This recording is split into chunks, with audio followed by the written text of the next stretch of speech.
how to log in into Sussex University Direct. So without any further ado, let's get started with this video. First of all, on your desktop, open up any web browser that you prefer, and on the search URL, type in Sussex University Direct Login.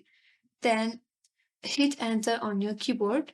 Now you will be taken to this interface. Then click on this first link that says Sussex Direct Login Page or www.direct.sussex.ack.uk. Click on that. Again, from this interface, click on this button that says Login to Sussex Direct. Now, once you get this sign-in portal, first of all, you have to enter your valid username associated with your account, and under that, enter your correct password. If you want to save in your login information, check or click on this checkbox that says Keep me signed in.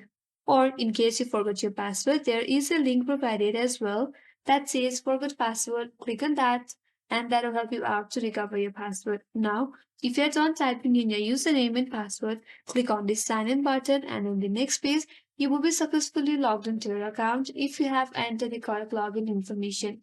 And that's how you can log into Sussex University Direct. I hope this video helped you. If you are new to our channel, do not forget to subscribe, like, comment, and hit the notification bell icon. Thank you for watching till the end. I will see you on next video.